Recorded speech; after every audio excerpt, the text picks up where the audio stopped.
Nintendo does not make mistakes. That was the rule in the 1990s. They revitalized the video game industry with the NES. They conquered the handheld market with the Game Boy.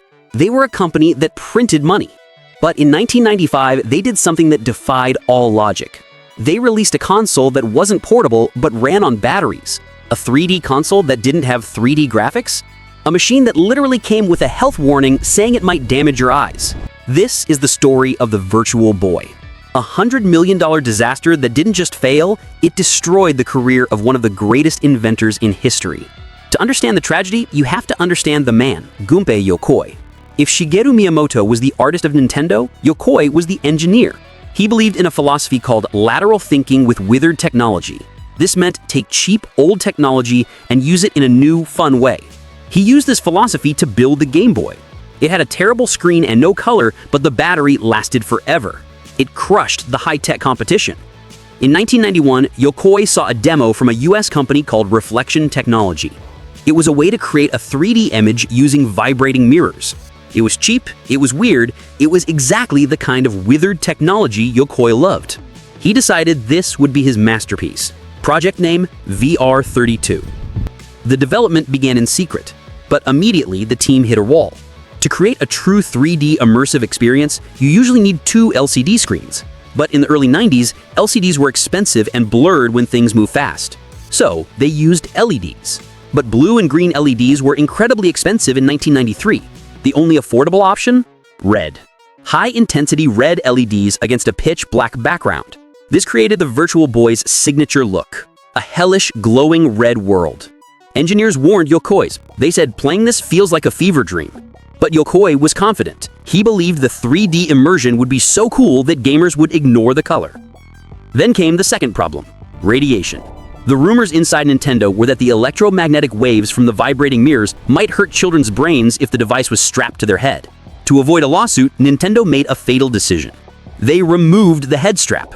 Instead of a VR headset, it became a heavy set of binoculars on a flimsy stand. You couldn't lean back, you couldn't lie down. You had to hunch forward at a table, pressing your face into the foam. It wasn't a portal to another world. It was a neck cramp machine. 1995, the launch approaches. Nintendo's marketing team realized they had a massive problem. How do you advertise 3D on a 2D television? You can't show the 3D effect in a commercial. You can't take a screenshot of it in a magazine. So the ads just showed people screaming and acting weird, with the slogan, "A 3D game for a 3D world." It looked gimmicky. And the price? $179.95. That's about $350 in today's money for a console with only red graphics? But here is the real reason the Virtual Boy died. It was an inside job. Nintendo was working on their real next-generation console, the N64. The N64 was delayed. Nintendo needed something to fill the gap in 1995, so Sega and Sony didn't take all their market share.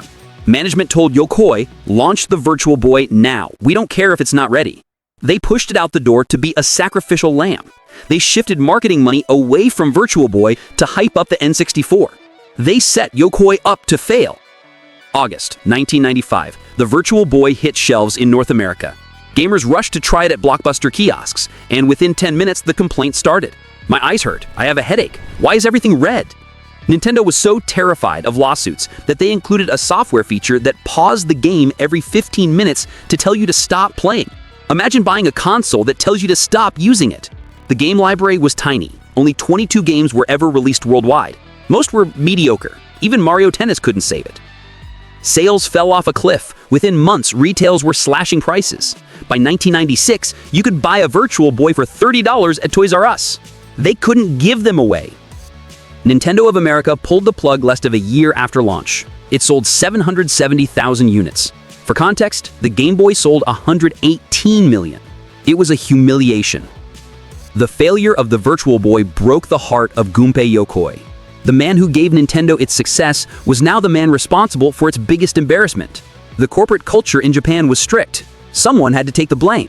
In August 1996, Yokoi resigned from Nintendo after 31 years. He went on to form his own small company, developing a handheld called the Wonder Swan. He was ready for a comeback.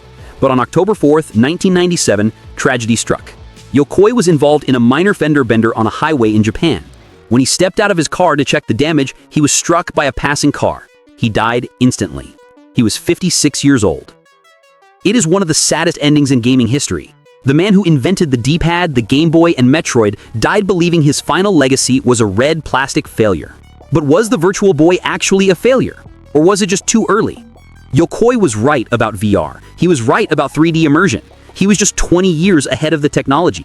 When Nintendo released the 3DS in 2011, it used the exact same concept, 3D without glasses, and it was a massive success.